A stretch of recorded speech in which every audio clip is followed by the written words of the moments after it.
자, 바꿔. 우리 민준이부터 시작하겠습니다.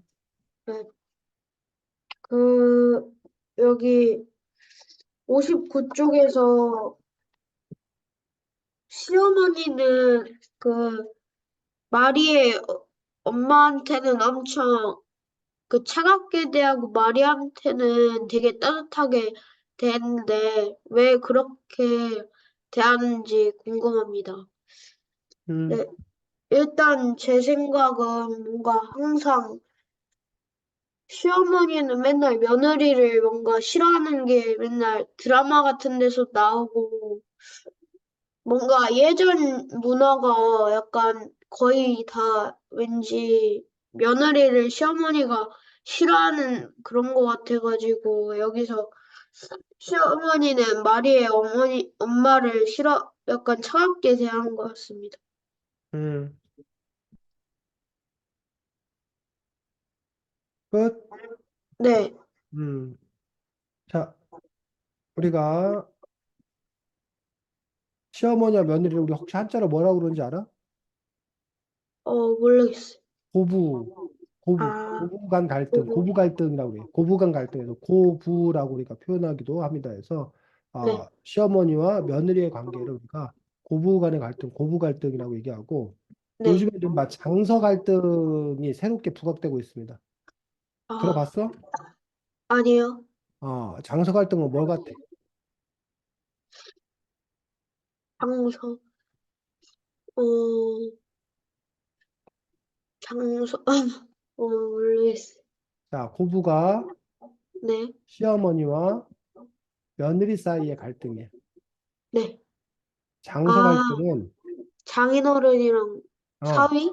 어, 장인어른과는 또 장인어른보다는 장모와 사위 아, 사이에 네, 일어나는 갈등을 우리가 장서 갈등이라고 얘기합니다. 왜 네. 옛날에는 고부 갈등이었었는데 요즘 현대 사회에서는 장서 갈등이 더 문제가 된다고 할까?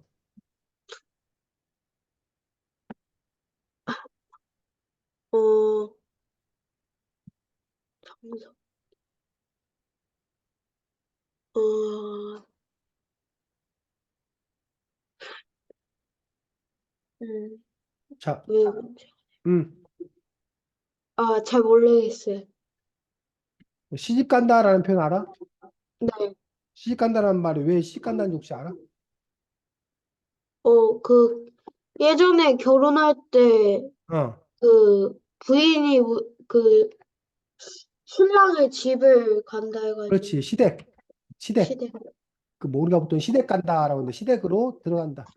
네, 결혼하면 여자가 남자 집에 들어가 살았다는 얘기야. 그래서 네, 시집으로, 시댁으로 어, 들어간다기 때문에 우리가 시집 네, 갔다라는 표현을 썼던 거야. 네, 그래서 어, 남자 중심의 네, 남자 중심 사회였고 예를 들면 뭐 여자가 결혼하면 뭐 출가 외인 여자가 결혼해서 하면 그 집안 사람이 아니라 남자 집안 사람이 된다고 생각했던 그런 시대였기 때문에 아, 시부모하고 이제 요 며느리가 같이 살기 때문에 그 네, 안에서 이제 빚어진 어떤 그런 갈등들. 네, 시어머니 입장에서는 아들이고 며느리 네, 입장에서는 남편인데 네, 시어머니 입장에서 자기 아들을 네, 어? 며느리한테 뺏겼다.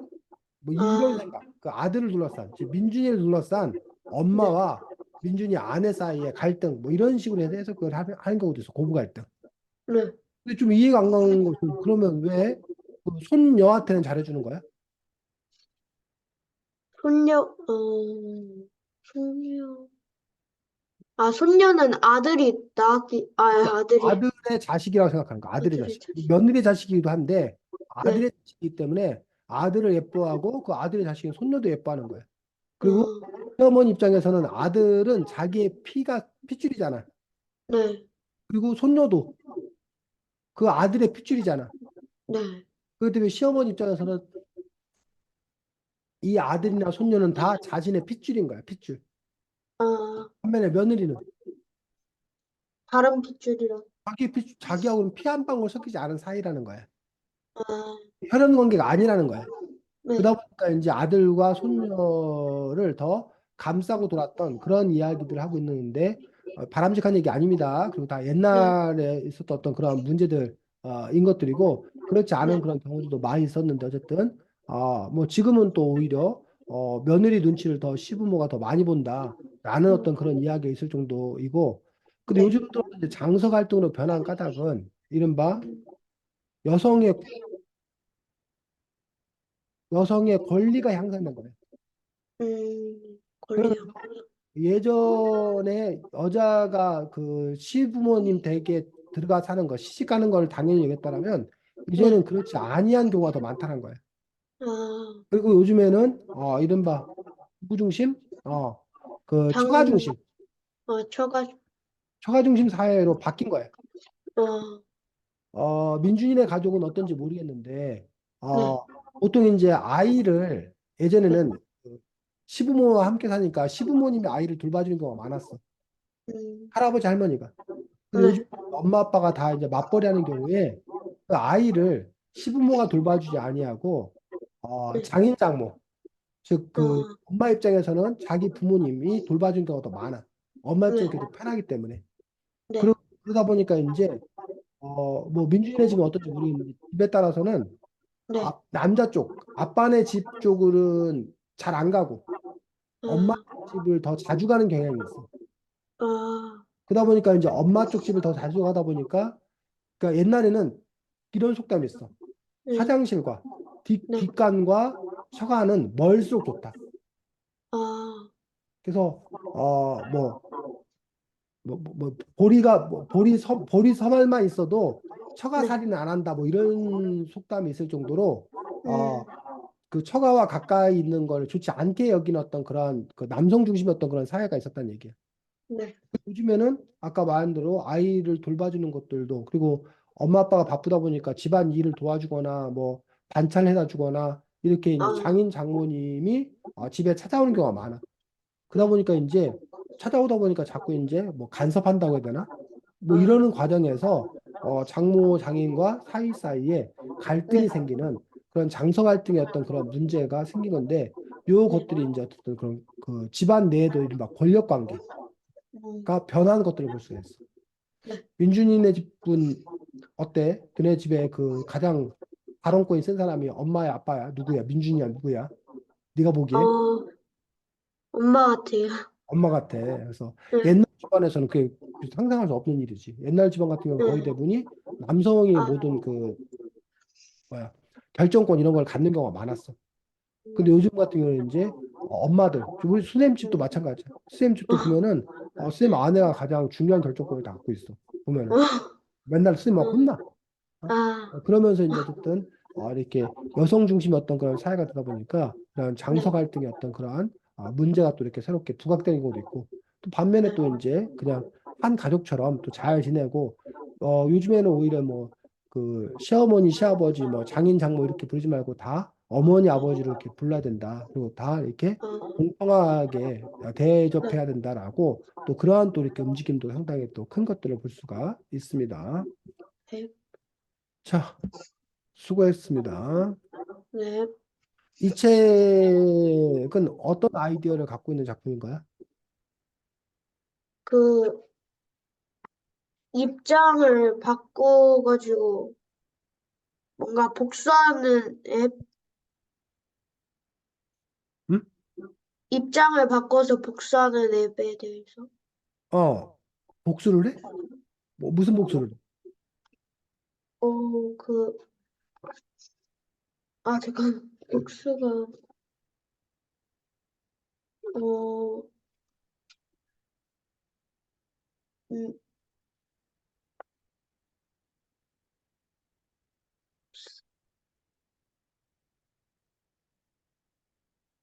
음, 뭐, 어려운 얘기 아닌데. 지금 네가 말한 대로 이른바 스마트폰에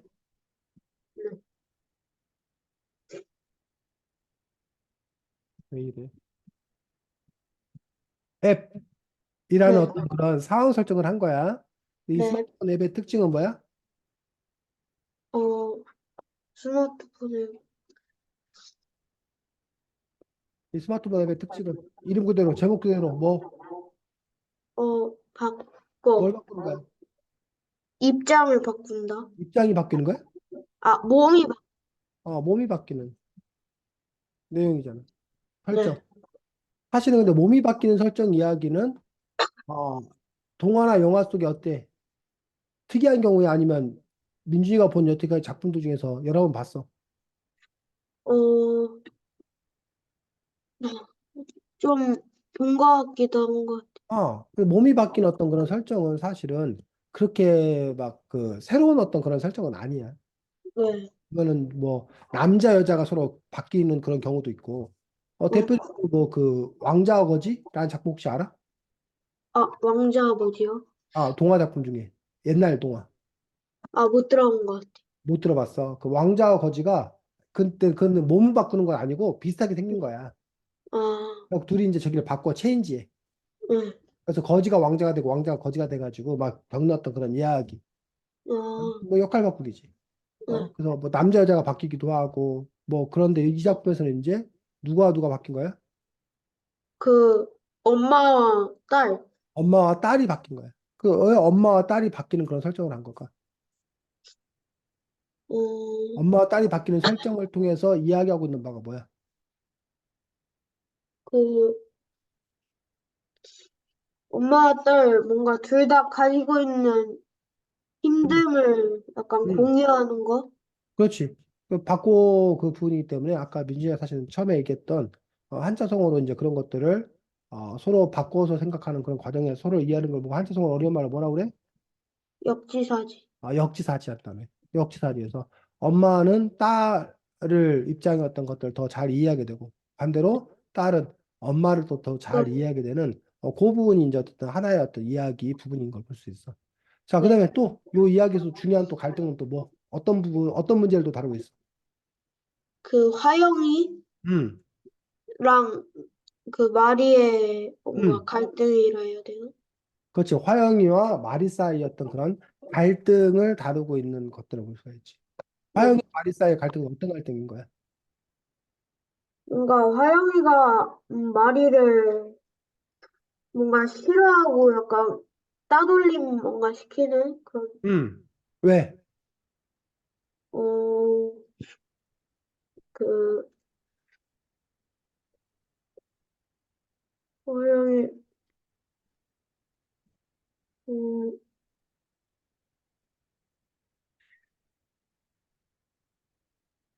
자, 화영이라는 존재는 어떤 존재로 설정돼? 이 이야기에서 어떤 캐릭터야? 약간 애들한테 인기 있는, 네, 한마디로 뭐 잘 나가네, 잘 나가는 애. 네, 집도 좀 잘 살고, 잘 네. 나가는 애. 반면에 주인공은 좀 좀 친구 관계가 좀 왜소하네. 그냥 이렇게 네, 어떻게 보면 뭐이 애가 특별히 문제가 있는 건 아닌데 그냥 평범한 어떤 그런 아이들. 네, 그 아이가 어쨌든 뭐 이렇게 그 화영이한테 찍혀가지고 네. 살아가는 어떤 그런 과정들 뭐 이런 부분들도 이렇게 보여주고 있습니다. 근데 이제 재미난 설정을 위해서 또 어떤 설정을 하고 있어? 화영이하고 요 주인공과의 관계뿐만 아니라 또 어떻게 설정하고 있어? 엄마는 어, 엄마는 그 음, 사장님과의 음, 관계. 엄마와 사장님의 관계는 보니까 나중에 보니까 어떤 게 밝혀져? 그 화영이의 엄마였어. 화영이 엄마가 바로 그 베이커리 주인, 네, 사장이었던 어떤 그런 관계들에서 결국은 그렇게 되면서 이제 그 집안과 집안 사이 어떤 그런 관계로 이렇게 네, 확정되는 또 그런 부분들을 볼 수가 있습니다. 네. 자, 그래서 뭐 그 자체가 어쨌든 이런 설정을 해놓은 걸 볼 수가 있고 16주 보겠습니다.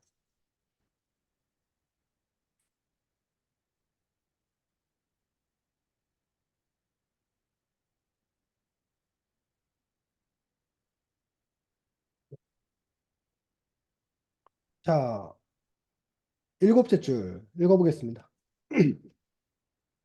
나는 다시 눈앞이 흔들릴 만큼 고개를 끄덕여줬어. 다른 여자애들이 화영이를 보며 웃는 게 마음에 걸리긴 했지만 내가 원하는 대로 된 셈이었지. 쌤이 왜 다른 여자애들이 화영이를 보면 웃는 게 마음에 걸리긴 했지만 내가 원하는 대로 된 셈이었지. 이 부분을 민준이에게 읽으라고 했을까? 어,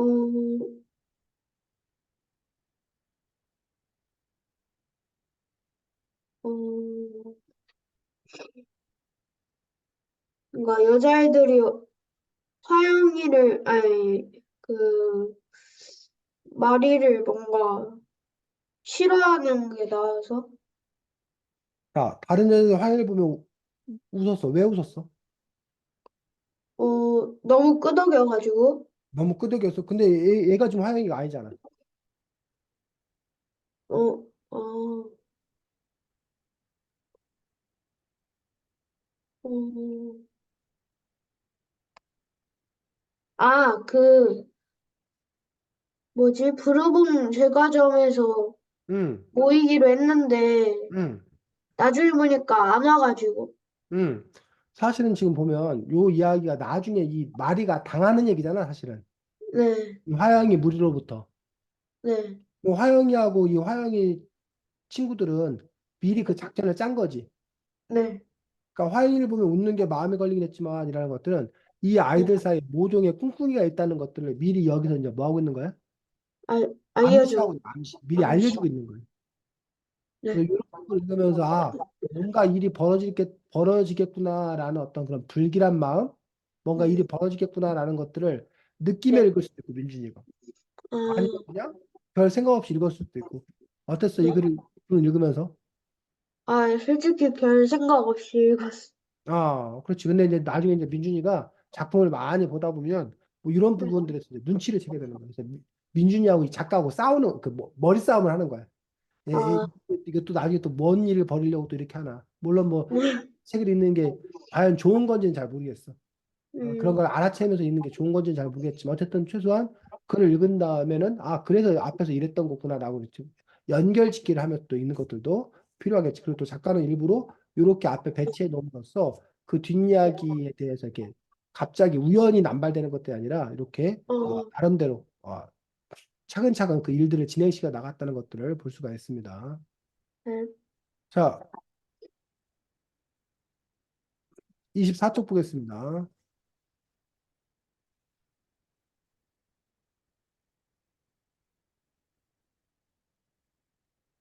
마지막 문장 읽어보겠습니다. 이제 여울이는 내게 마지막 잎새 같은 존재야. 이게 무슨 말이야? 친구가 여울이밖에 안 남았다는 거? 음. 근데 왜 이걸 마지막 ipse 같은 존재라고 했는지 혹시 알아? 음, 그 마지막 잎새가 떨어지면 이제 뭔가 아무 잎새도 없이 약간 혼자 외로워지니까? 음. 그것도 맞고 마지막 ipse는 사실은 작품 제목이야. 소설 제목이야. 어, 고이라는 미국의 작가가 1905년에 1907년에 발표한 그런 소설책 이름이거든. 네. 그 스토리 혹시 알아? 윤준아? 모르겠어. 어? 아, 모르겠어. 그래서 나중에 이제 민주가 마지막 ipse라는 작품을 읽을 텐데 학교 교과서도 중고등학교 교과서 쓰려고 그랬었는데 어, 어떤 한 아픈 아이가 있었던 거야. 네. 창밖으로 이렇게 나무가 보이는데 어, 나뭇잎이 이제 하나둘 떨어지는 거야. 네. 그래갖고 이 애가 이제 저 마지막 잎새가 떨어지면 아, 나도 죽겠구나 하고 아, 이렇게 절망하고 있는 거야. 네. 그 사실을 안 어떤 사람이 그 아, 담벼락에다가 네. 그림을 그린 거야, 그림을. 어, 그래서 이 소녀가 뭐하지? 희망을 잃지 않고 뭐하라고? 끝까지 계속 살자. 살라. 그럼 여기서 내게 마지막 잎새 같은 존재라는 것들의 의미는 어떤 의미가 있을까? 어,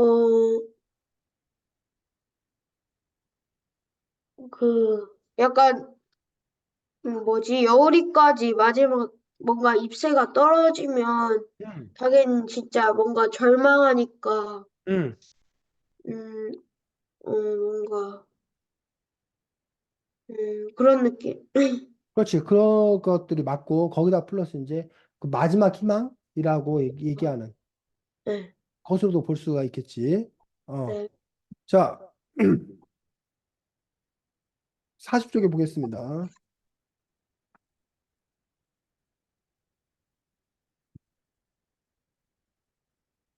밑에도 넷째 줄 네. 읽어보겠습니다. 나도 모르게 소리쳤어. 머리가 띵하더라고.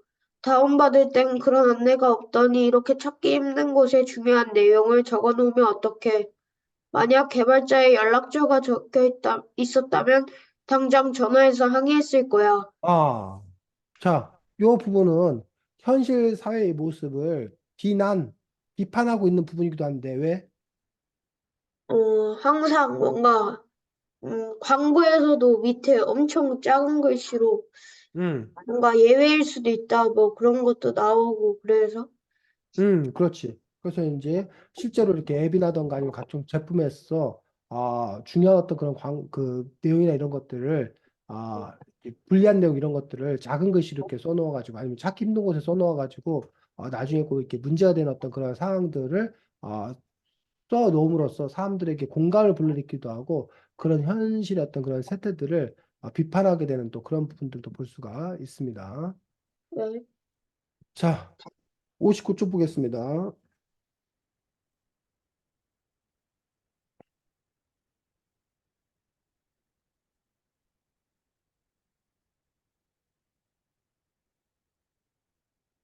59쪽에 밑에서 넷째 줄 읽어보겠습니다. 통화 소리가 나한테도 잘 들렸어. 나한테는 붓고 얼음 같던 목소리가 지금은 완전 따뜻한 거 있지. 지킬 박사와 하이드도 아니고 기가 막힐 노릇이라 나는 팔짱을 끼고 엿들었어. 거기까지. 엄마가 낸, 어, 자, 아까는 우리가 마지막 깁스에 얘기했었는데 여기서는 뭐 지킬 박사와 하이드를 알아? 제목은 들어본 것 같아. 이거 어떤 내용일 것 같아? 네가 여기 이 문장을 놓고 봤을 때 지킬 박사와 하이드가 뭐일 것 같아? 뭔가 대하는 태도가 다른 거? 응? 뭔가 누구한텐 차갑게 대하고 누구한텐 친하게 대하고. 그렇지, 맞습니다. 그래서 지킬 박사 하이드가 역시 이제 네, 소설책 제목입니다. 네, 로버트 루이스 스티븐슨이라는 사람이 쓴 단편 소설인데 이중인격의 문제를 아, 다루고 있습니다. 그래서 주인공인 헨리 지킬 박사가 네, 그 사람 몸에 선과 악 두 가지 본능이 함께 가지고 있는 아, 그런 부분들이어서 어, 네, 원래는 지킬 박사 자신 다른 하나는 절대 악한 어, 하이드 하이드의 아, 어떤 그런 내면을 가지고 있는 그러한 모습들. 그래서 이제 네, 낮 시간에는 지킬, 선한 지킬, 젠틀한 지킬 박사의 어떤 그런 모습으로 네, 살다가 밤이 되면 이제 뭐야? 악한 그런 하이드로 악한, 변신해갖고 원과 범죄를 다 저지르고 다니는 어떤 그런 사람들에서 지킬 박사와 하이드 얘기하면 이렇게 선과 악을 다 갖고 있는. 그러면서 네, 지킬 박사일 때는 누군가요? 지킬 박사, 그 손녀를 대할 때 손녀하고 시어머니, 대할 때는 지킬 박사고 또 그 하이드는 다음 며느리를 대할 때 아이들. 며느리를 할 때는 하이드 어떤 그런 부분에서 그래서 여러분들이 이렇게 어, 책을 잘 읽기 위해서는 또 이렇게 배경식을 네, 또 잘 알고 있어야지만이 우리가 또 책을 또 더 잘 읽을 수 네, 있는 그런 부분을 볼 수가 있습니다. 네, 자,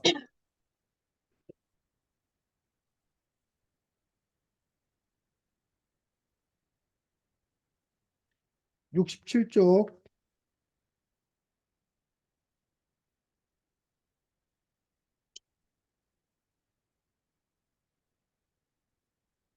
밑에 둘째 줄. 내 꼬이 파티시에라 해도 정말 이 시간에는 일하기가 싫은 거 있지. 어, 엄마에게, 파티시에가 뭐 하는 사람이? 제빵사. 제빵사가 주로 이제 근데 빵을, 제빵사가 꿈인데 왜 이게 문제라는 거야? 너무 일찍 일어나야 돼서. 왜 제빵사 너무 일찍 일어나야 되는 거야?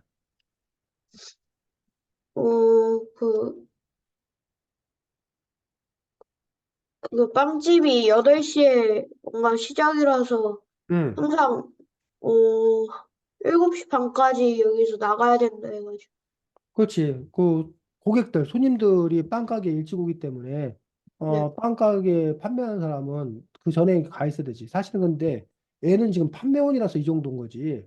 어, 어, 만약에 진짜 파티시에 진짜 빵을 네, 만드는 사람이라면 7시 반 출근이 아니라 막 한 5시 정도 출근해. 아, 왜?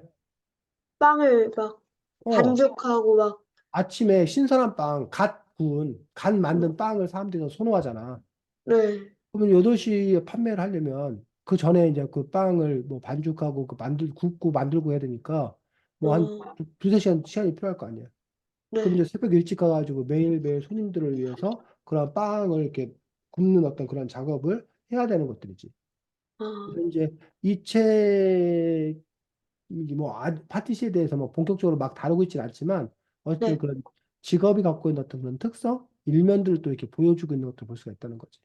아, 선생님이 하고 싶은 얘기는 그래서 이제 민준이가 어떠한 그 직업을 선택한다 했을 때 그 네, 직업이 갖고 있는 그 화려한 면, 아, 멋진 면, 이런 면만을 보는 것들이 아니라 네, 그거의 이면, 음, 이면에는 또 어떠한 일들이 있는지도 함께 알 수 있어야 된다는 거예요. 네, 그래서 뭐 그걸 이렇게 종합적으로 보고 선택을 해야지 어느 한 어, 부분만 보고 이렇게 했을 때는 네, 그게 이제 뭐 이렇게 뭐야 막상 그 환상을 갖고 봤는데 막상 그 세계에 들어가 보면 자기가 기대했던 바와는 다른 어떤 그런 부분이 있다는 거지. 음, 어. 민준이가 생각하는 직업이 뭐라고 했었지? 염두에 아, 두고 네? 염두에 두고 있는 직업이 뭐가 있어? 예를 들면.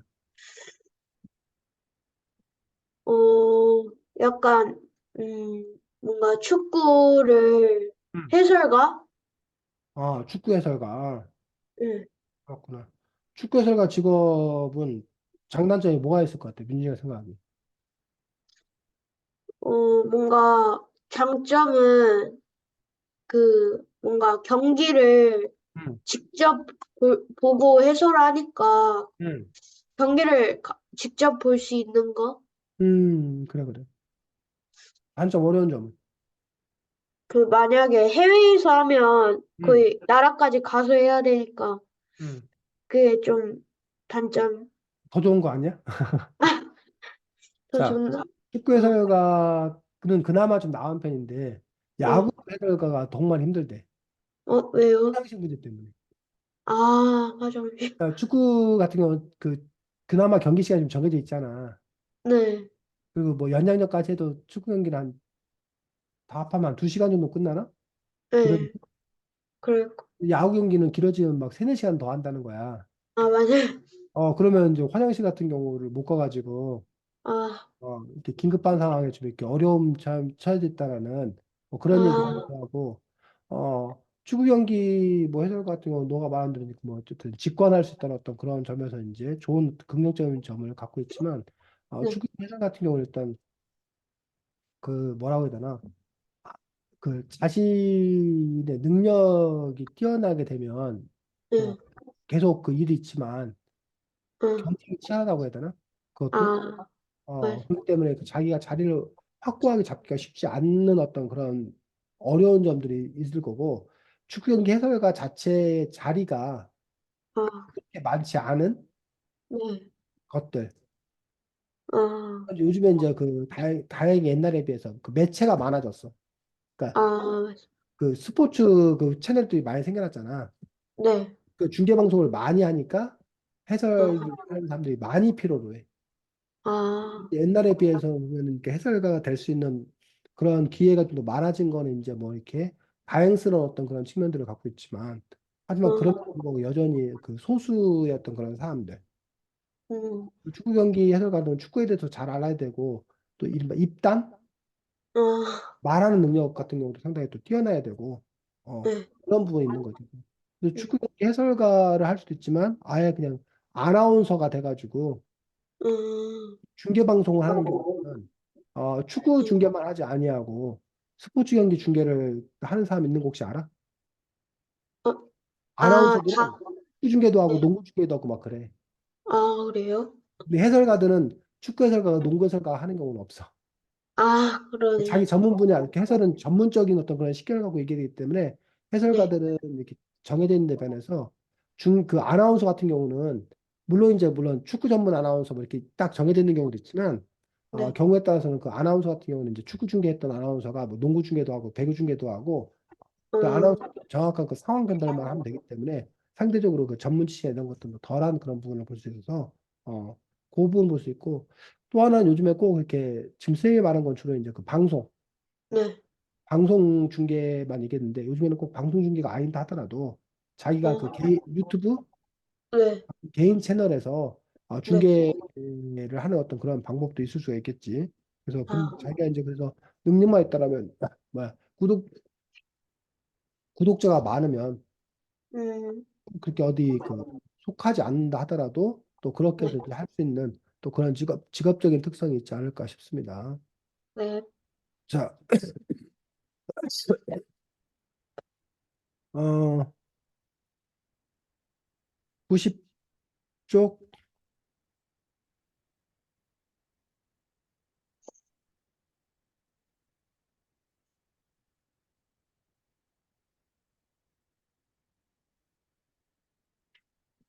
밑에서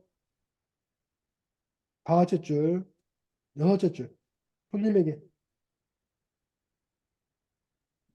어디, 90쪽 밑에서 여섯째 줄부터 읽겠습니다. 어제 경험, 거기 들고. 어제 경험 덕분에 계산대 일에 실수는 없었지만 대신 표정 관리하기가 힘들었어. 손님에게 방긋방긋 웃어줘야 하는데 내가 아프잖아. 정확히 되는지도 모르는 할인카드나 적립카드를 들이밀면 그걸 살피느라 줄이 길어지고 손님들이 나만 보는 것 같아서 짜증스러웠어. 허리가 끊어지는 듯해서 잠깐 쉬고 싶은데 언니도 내가 할 일을 대신하느라 바쁜걸? 찍소리도 못하고 이랬지. 어. 자, 여기서 보면 표정 관리가 힘들었어. 손님들에게 방긋방긋 웃어줘야 하는데 내가 아프잖아. 어떤 아, 어려움을 얘기하고 있는 거야? 어, 그, 손님 대응에 대한 어려움? 음. 이른바 감정 노동자라고 들어봤어? 들어온 것 같아요. 그 감정 노동자라고 하는 것들, 이른바 그 마케터들, 아니면 네, 상담 직원들, 음, 판매원들 이런 사람들 같은 경우는 늘그 친절해야 되잖아. 네, 근데 이제 자기 상태가 안 좋은 거야, 몸 상태가. 어, 실제 이제 뭐야, 생리통? 네. 어, 민준이는 생리통을 모를 거 아니야. 아, 그 성교육 시간에 배웠어요. 배웠어. 그래서 수임도 모르지 사실은. 선생님이랑 민준이는 남자라서 생리통을 아, 겪지 않기 때문에 모르는데 여성들 네, 같은 경우는 이제 생리통 물론 여자들마다도 이렇게 편차가 크대. 생리통이 아, 아주 심한 경우도 있고 상대적으로 네, 생리통이 별로 심하지 않고 이렇게 넘어가는 그런 사람도 있는데 어쨌든 생리통을 심하게 겪는 경우에 몸이 힘든데도 불구하고 자기가 계속 뭐 한다는 거야? 웃어줘야 된다는 거지. 계산대, 웃어줘. 그러면서 이제 갖는 어떤 어려움들. 민준아 음, 지금 내 목소리 이상한 것 같지 않아? 아닌데요? 내 잘 목소리 안 들, 이상해? 네, 쌤이 지금 감기가 안 나서 가지고 아, 목이 그 계속 기침이 나오고 이렇게 목이 좀 이렇게 목소리 좀 갈라져 있어 가지고 네, 근데도 쌤도 이제 뭐야 몸 컨디션이 쌤 같은 경우 이제 할 말이 없는 게 너무 네, 열심히 노느라고 감기 걸려 가지고 아, 그렇긴 한데 어쨌든 그러니까 아픈데 어떤 정해진 수업이니까 수업을 해야 되는 거잖아. 네, 그럼 뭐 너무 아프고 그러면 못 하겠지만 할 만하니까 하고 있는 거겠지만 어쨌든 아, 이런 상황들 속에서도 자기가 웃어줘야 되고 뭐 해야 되고 이런 특히 이제 이런 감정 노동자들 이런 네, 사람들 힘든 점에 대해서 얘기를 하는 거지. 그러니까 음, 민주도 만약에 나중에 이제 스포츠 해설가가 되었을 때 그러니까 네, 그 스포츠 해설가의 중요한 요건들 중에 하나가 자기 컨디션 관리를 제대로 잘 하는 일이. 음, 중계 방송을 앞두고 자기 몸 컨디션이 안 좋아 버리면 특히 이제 그런 사람들은 특히 이제 목 같은 게 더 중요하지. 음, 그 목 관리가 제대로 안 돼 버리면 네, 자기가 그 일을 제대로 할 수 없기 때문에 사실은 이제 축구에 대한 해박한 지식, 뭐 말발, 뭐 이런 것도 중요하겠지만 사실은 네, 자기 체력 관리, 건강 관리 이런 걸 제대로 잘하는 것들도 사실 상당히 중요한 어떤 그런 문제인 것들을 볼 수가 있지. 또 네, 그런 상황이었을 때 네, 그거를 참고서 해내야 되는 것들. 아, 자, 그 얘기가 와 연결되어서 이제 91쪽 이때 90일. 다 하실 줄. 왜 이렇게 응. 왜 이렇게까지 힘들게 일해야 하는지 지금의 나로선 이해하기 힘들었어. 어른이 되면 누구나 그런 거야? 아파도 못 쉬는 엄마 처지가 너무 안타까웠어. 이런 게 파티시에가 되는 길이라면 정말 관두고 싶더라고. 요 문장 읽으면서 어떤 마음이 들어? 뭔가 아파도 못 쉬는 게 좀 안타까운? 음. 그래서 이게 요 이야기에 나오는 그 말이 엄마만 그럴까? 아니야. 민준이 부모님은 어떨 것 같아? 잘 사시는 것 같아? 별 문제 없어? 네, 어? 그런 거 같은데. 다행이네. 그래서 네. 민준이 한번 물어봐. 엄마 아빠도 혹시 그 어른으로서 살아가는데 힘든 게 네. 없냐고. 아, 어른으로서 살만하냐고. 아, 이것도 네, 이제 사람마다 달라. 네, 사람마다 다르고 그 똑같은 어려움을 겪는다. 그러니까 예를 들어 누가 등짝을 누가 한 대 때렸어. 네, 근데 그거에 대해서 어떤 사람은 그냥 왜? 그냥 그러고 많은 사람인데 막 아파 막 이런 사람 있잖아.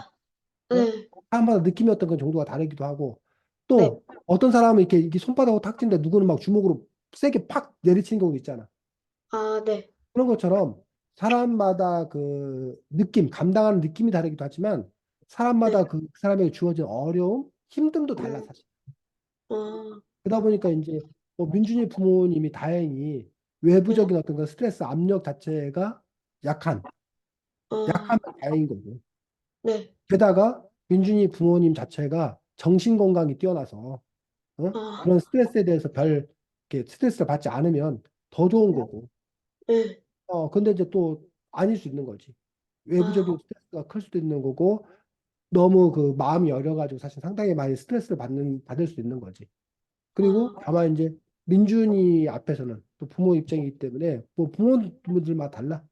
그 또 아, 어떤 부모는 자식 앞에서 그냥 이렇게 힘들면 힘들다 다 얘기하는 어떤 그런 부분도 있고 맨날 네, 그 내가 널 얼마나 힘들게 키웠는데 내가 얼마나 뼈까지 고생하는데 막 이렇게 한탄과 막 이런 거 하는 부분도 계시고 또 어떤 아, 부모님들은 자식 앞에서 약한 모습을 보이면 안 된다. 음, 늘 그 자식이 불안해한다. 자식이 날 믿고 의지하는데 내가 강한 모습을 네, 보여준다라고 늘 이렇게 해서 괜찮은 척, 의연한 어떤 그런 모습을 보여주는 부모들도 계시고. 그래서 그런 이제 또 시기적으로 다르고. 음, 지금은 그냥 다행히 평탄한 길이어서 별 문제가 없었는데 과거에 네, 힘든 어떤 그 고민스러웠던 그런 시기가 또 있는 적도 있는 거고.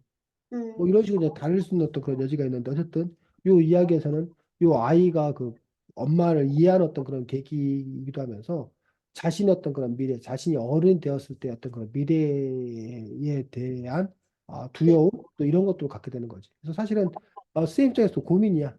그러니까 아, 어른의 세계를 이렇게 보여주는 것, 네, 솔직하게 얘기해야 된다라고 쌤은 개인적으로 주장하는 편이거든.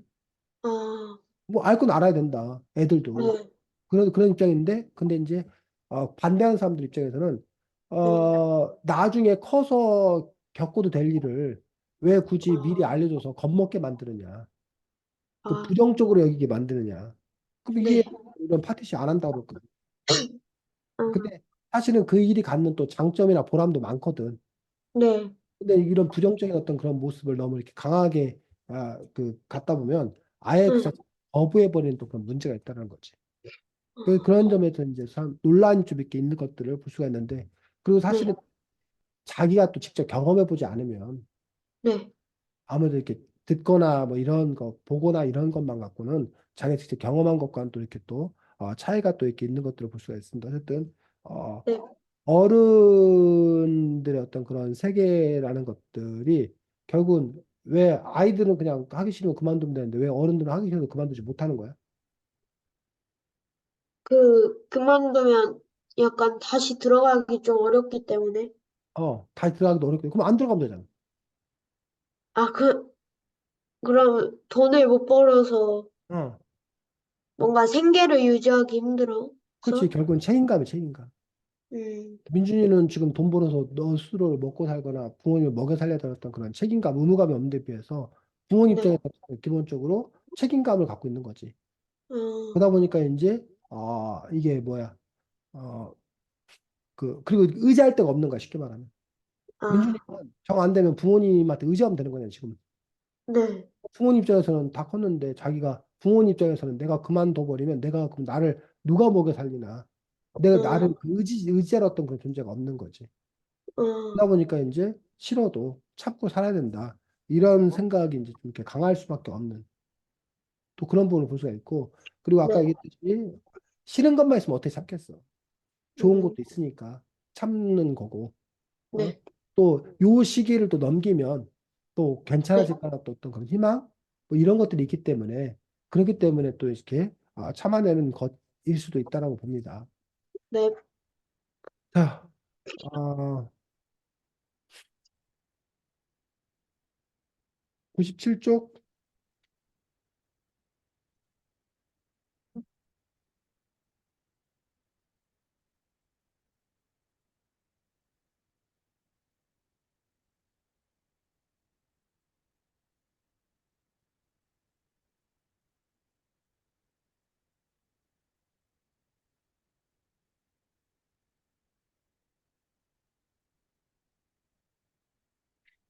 96쪽, 96쪽, 97쪽. 네. 밑에서 다섯째 줄 읽어보겠습니다. 96쪽이요? 밑에 다섯째 줄부터. 저 아파요. 할머니가 배에 손을 얹은 내 모습을 흘끗 보더니 눈치챈 듯 말했어. 많이 아프냐? 나는 일부러 더 아픈 표정을 지으며 고개만 끄덕거렸어. 할머니도 여자니까 이런 고통은 이해할 거 아니야. 그런데 할머니는 전혀 다른 분위기로 말했어. 맨날 빵집에서 일하고 부실하게 먹으니 그런 거 아니냐. 맑은 공기 쐬면서 제대로 먹고 살아봐라. 난 평생 아픈 줄 모르고 살았다. 자랑인지 걱정인지 잔소리인지 구분하기가 힘들었어. 이게 무슨 말이야? 자랑인지 걱정인지 잔소리인지 구분하기 힘들었어란 말이. 뭔가 잔소리 같기도 하고 걱정 같기도 하고 자랑 그 사이에 뭔가 애매모호한 말 같아가지고. 그러니까 여기서 그러면 뭐가 자랑이고 뭐가 걱정이고 뭐가 잔소리냐고.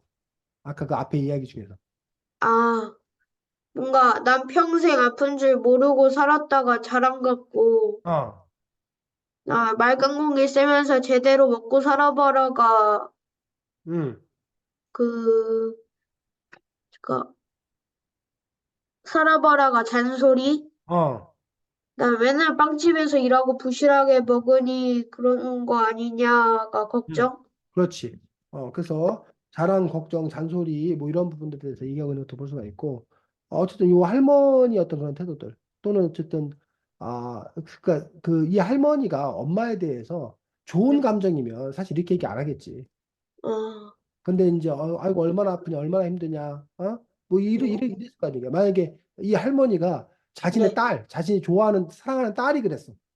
어, 뭐라고 말할까 이 상황에서. 엄청 막 따뜻하게, 여보 내용을 뭐라고 말할 것 같아. 말만 따뜻하게 만날 빵집에서 일하고 부실하게 보니 그런 거 아니냐. 나도 이러면서 제대로 먹고 살아봐라. 난 평생 아프지도 모르고 살았다. 이렇게 따뜻하게 얘기해. 아니, 내용도 바뀔 것 같은데 어떻게 바뀔 것 같아.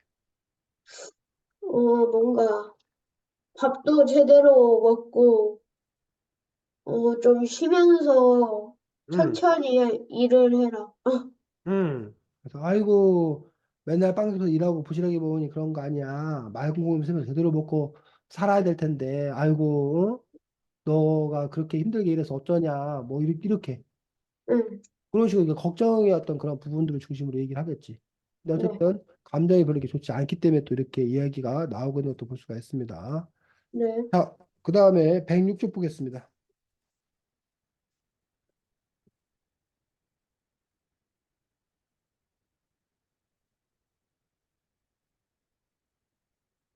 이 이야기를 통해서 사실 엄마의 어떤 그 입장만 이야기된 것이 아니라 또 네, 아빠에 대해서도 또 이야기된 어떤 그런 계기가 있는 것들을 볼 수가 있습니다.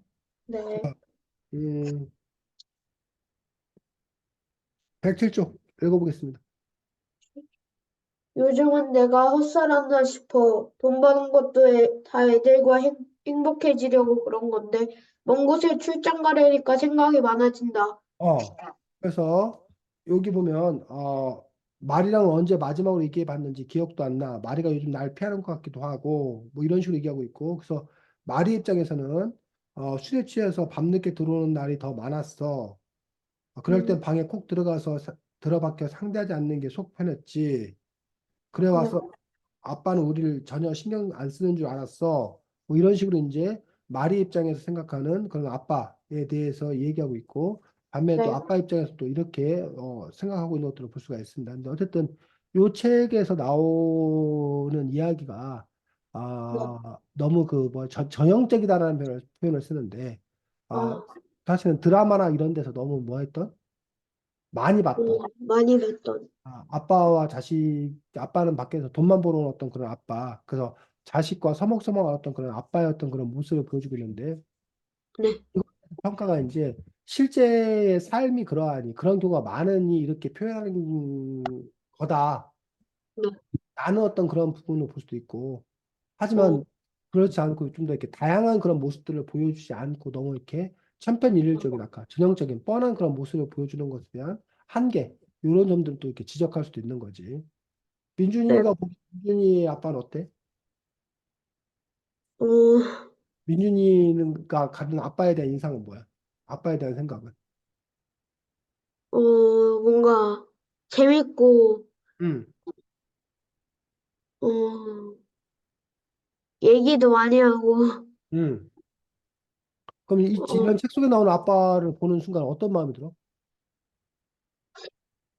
어, 그,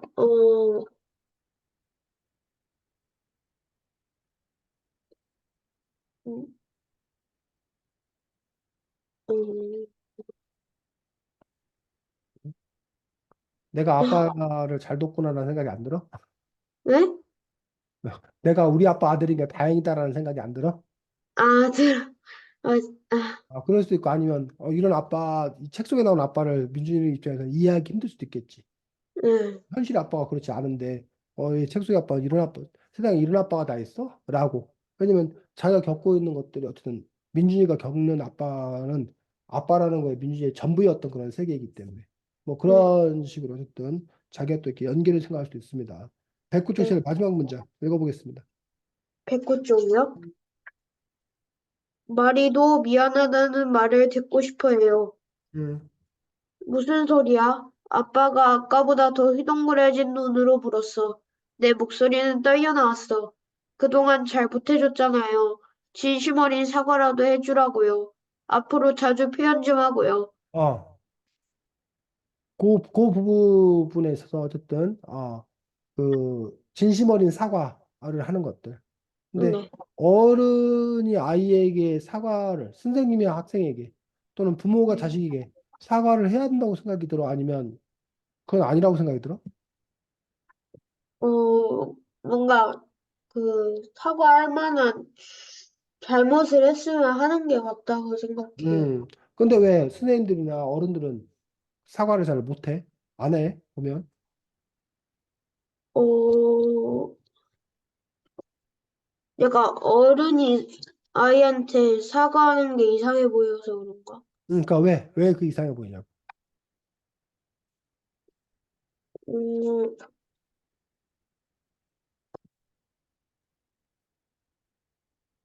우리나라가 이른바 위계 사회, 수직 사회.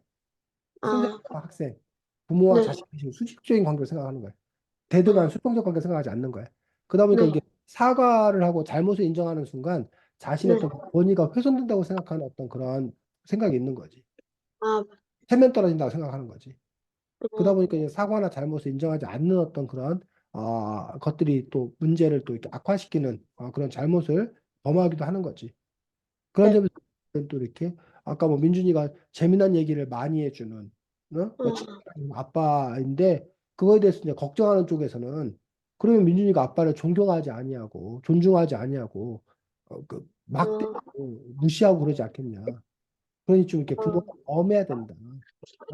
뭐 이렇게 네, 그런 주장을 펴는 사람도 있다는 얘기지. 음, 그런 점에서 이제 보면 우리가 흔히 말하는 버릇없다라는 어떤 그런 표현, 이라는 그런 부분도 볼 수 있는데 과연 그런 건지 아니면 아니다. 친한 것과 버릇없는 것과는 별 관계가 없는 거다. 친한 네, 사이에도 얼마든지 부모를 존경하는 어떤 그런 마음들, 존중하는 마음들을 갖고 있는 거다. 오히려 더 그럴 때 더 서로의 사랑을 확인할 수 있고 존경을 보낼 수 있다라고 주장하는 그런 부분도 볼 수 있는데 그 점에서 어쨌든 또 민준이는 또 부모님과의 관계가 민준이의 가족 문화가 또 어떤지도 한번 생각해 볼 필요 네, 있다. 네. 자, 111쪽 보겠습니다. 넷째 줄. 나 목이니까 마지못해 생각했어.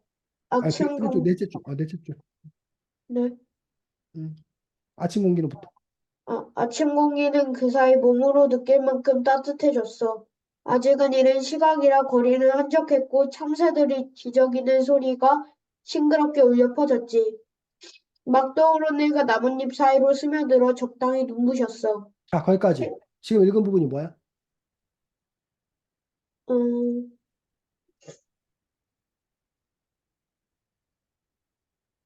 음, 배경 묘사지, 배경 묘사. 배경. 출근길의 모습을 표현하고 있는 거야. 네. 이거 빼면 이야기가 안 돼? 어, 이 부분을 빼버리면 이야기 전개가 안 돼? 아니면 상관없어? 상관없을 것. 상관없어. 이거 빼도 이야기 전개 전혀 상관이 없어. 근데 이걸 네. 넣어주는 이유가 뭐야? 뭔가 약간 꾸며주는 느낌? 아? 꾸며주는 느낌? 꾸며주는 느낌. 뭘 꾸며줘? 뭔가 맞아. 지금 중간에, 민주가 말한 대로 파티를 하는데 장식 네, 같은 거 달면 파티 분위기가 더 나잖아. 네, 그것처럼 지금 민주가 말한 게 이게 꾸며주는 느낌. 이 글을 어, 꾸며주는 그런 느낌이라는 표현이 맞아. 근데 네, 이제 요 꾸며주는 것들이 그러면 파티장을 꾸며주잖아. 또는 네, 장례식장을 그 국화로 꾸며주잖아. 네, 그 분위기에 맞게 그 사건 이벤트에 맞게 꾸며줘야 되는 거잖아. 네, 그런 것처럼 그러면 요 부분 따뜻해졌다, 한적하고 싱그럽게 울려 퍼졌다, 적당히 눈부셨다라는 것들이 결국은 이런 배경 묘사가 단지 배경만을 묘사하는 게 아니라 또 뭘 네. 판단한 거야? 마음, 주인공의 심리 상태, 주인공의 마음을 표현하기도 하다라는 거지. 어, 그래서 민준이가 이제 글을 쓸 때, 네, 글을 쓸 때 참고해야 될 부분들 중에 하나가 바로 직접적으로 네 마음을 표현하는 방법도 있지만 이렇게 뭘 통해서 배경 묘사 같은 걸 통해서 너의 네, 마음을 간접적으로 표현할 수도 있고 이렇게 꾸며줄 수 있다는 거지. 네, 됐니? 네. 자, 그다음 아까 넘겨서 118쪽 역시.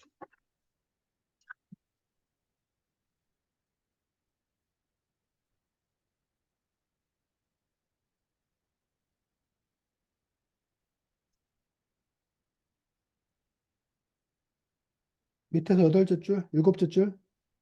밑에서 내가 미쳤다고 걔한테 그런 얘기를 해. 차라리 하이에나에게 스테이크를 맡기는 게 더 안전하지. 뭔 말이야 이게? 차라리 어, 하이에나에게 스테이크를 맡기는 게 더 안전하지. 그 하영이한테 응, 뭔가 몸이 바뀌었다는 얘기를 하는 것은 응, 너무 뭔가 위험하다. 응. 하이에나에게 스테이크 맡긴다는 것들은 뭐 안전하지 않은 일이다. 네. 왜? 하이에나 스테이크 바로 응, 먹기 때문에 응. 맡기면 근데 이거 원래 우리나라 속담을 좀 얘가 바꾸는 거야. 원래 우리나라 속담은 뭔지 알아? 뭐예요? 고양이에게 생선 가게 맡긴다라는 말 들어봤어? 아, 못 들어봤어? 뭔가 들어본 것 같기도 해. 고양이에게 생선 가게 맡기는 격이다라고 얘기해서 어, 그래봐도 소용없다는 거지 오히려. 어? 네, 그 부분들에 대해서 지금 이야기하고 있는 것도 볼 수가 있습니다. 네. 자, 123쪽.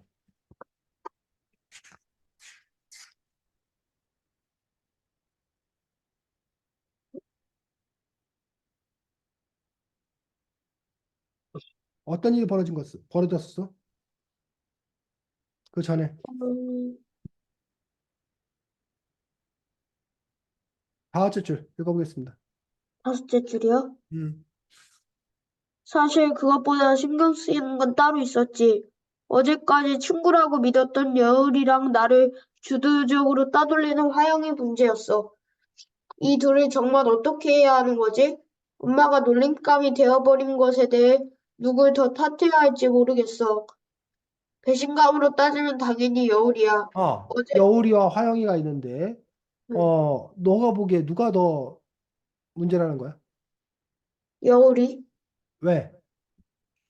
뭔가 여울이는 계속 응, 옆에서 같이 친구처럼 있다가 응, 갑자기 한순간에 이렇게 막 배신을 해가지고 응, 그게 더 약간 괘씸한 것 같아. 응. 근데 사실은 그 자기를 실질적으로 괴롭힌 건 누구야? 화영이? 화영이잖아. 근데 우리는 실제로 괴롭힌 화영이보다 여울이에게 더 큰 배신감을 느낀다는 거지. 어, 여울이가 더 밉다는 거지. 얄밉다는 거지. 네, 그러니까 그런 게 우리 인간의 어떤 그런 마음? 어, 여울이가 사실 마리를 직접적으로 괴롭힌 건 없잖아. 네, 그럼에도 불구하고 왜 여울이에게 더 그 큰 배신감이 들까? 그 인간의 그 심리를 어떻게 설명할 수 있을까, 미준아? 어,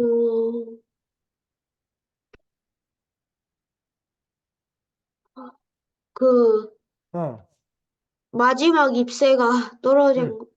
그 마지막 입사에 그 자기 희망이라고 생각했던. 응, 아니, 뭐 이런 거야.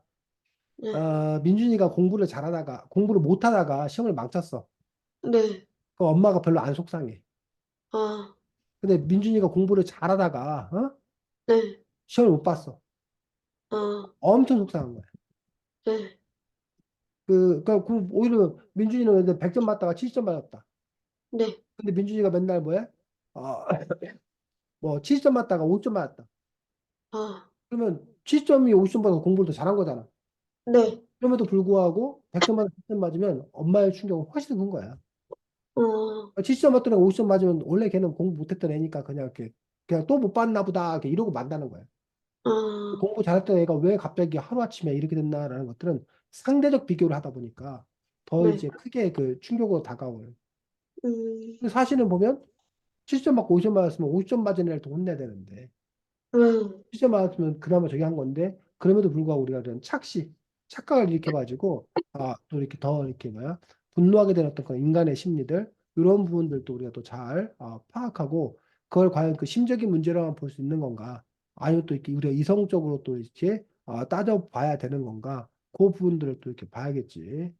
네, 자, 150쪽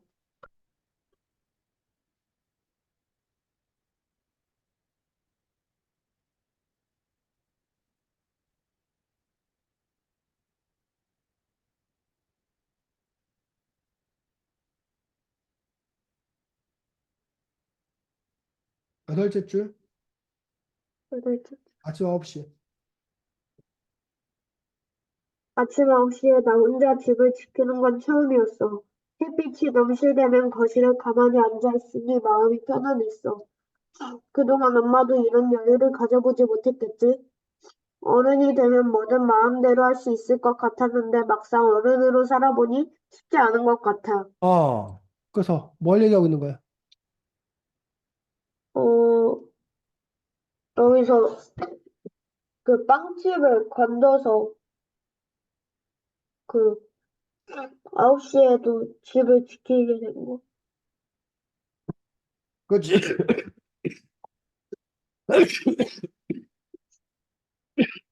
마지막 읽었던 부분들 어른이 되면 뭐든 마음대로 할 수 있을 것 같았는데 막상 네, 어른으로 살아보니 쉽지 않은 것 같다 해서 이 책에서는 아까 그 엄마를 이야기되고 아빠를 이야기되고 하면서 네, 어른들의 삶을 체험해 보면서 그 어른들의 삶의 세계에 대해서 또 이렇게 이해하게 되는 주인공 입장 말 입장에서는 하지만 또 네, 이 글을 읽는 민준 입장에서는 이런 책을 통해서 어른들의 세계에 대해서 어쨌든 또 간접적으로나마 또 이해하게 되는 그런 부분을 볼 수가 있습니다. 자, 네, 180쪽 이제 이 책의 결말 부분에서 보면 네. 결국은 어떤 일이 있는 거야? 어떤 일이 생긴 거야? 어떤 변화가 있는 거야? 음, 180쪽, 181쪽에 그 전과 변화된 게 뭐야?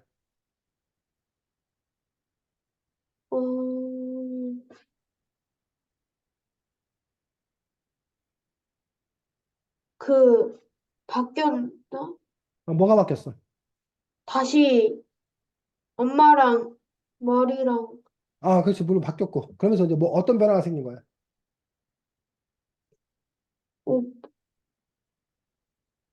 어, 대청소?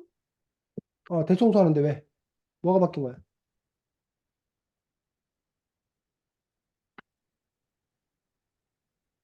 어, 오빠가, 응, 아니, 엄마가 이제 응. 오빠한테,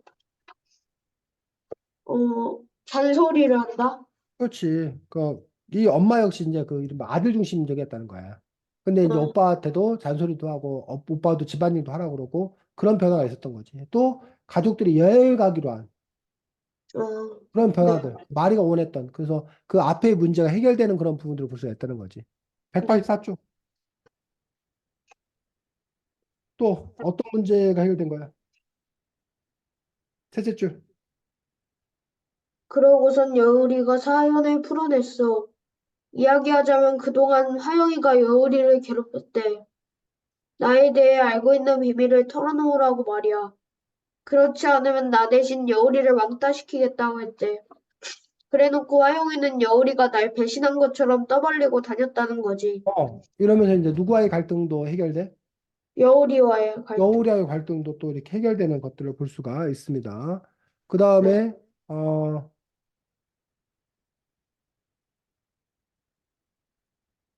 186쪽 읽어보겠습니다. 첫 줄부터. 여울이가 간 뒤에도 나는 놀이터 벤치에 앉아 있었어. 하늘은 정말로 화창했고 예쁜 뭉게구름도 떠 있었지. 화단의 라일락도 이제 제법 꽃을 활짝 피웠어. 한동안 멍하니 화연의 생각을 하고 있는데 갑자기 스마트폰이 부르르 떠이었어. 거기 뭔 얘기야? 자, 여기 선생님이 왜 여기 다시 읽으라고 했을까? 바꿔 앱이 정식 버전이 출시돼서. 아니, 그리고 말고 그 앞에 하늘은 정말 화창했고 예쁜 뭉게구름도 떠 있었지. 화단의 라일락도 이제 제법 꽃을 활짝 피웠어. 여기 부분 읽으라는 이유가 뭐야, 선생님이? 배경모사, 배경, 배경무사하고 요게 나타내는 것들이 뭐? 어, 그 여우리의 마음, 여우리의 마음이 어땠다는 거야, 이제. 이제 다시 돌아왔다. 다시 돌아왔다라는 것들을 또 알 수가 있습니다. 자, 그 네. 다음에 175쪽, 115쪽이야? 175쪽, 175쪽. 175쪽. 밑에는 다 같이 줄. 사장님이 남편이랑 헤어졌거든. 자기한테 남은 건 작은 딸이랑 빵집뿐이라고 말한 적 있었어. 의외의 사실에 어안이 벙벙했어. 부족한 일하고는 없어 보이던 화영이네 집에 그런 일이 있을 줄이야. 넘겼어. 그 뒤로 사람이 변했더라고. 작은 딸이 화영이인 건 엄마도 이제 알았네. 나라도 사장님이 화영이 엄마인 건 안 이상 계속 다니기는 힘들었을 거야. 자, 요런 얘기를 써놓은 이유가 뭐야? 어,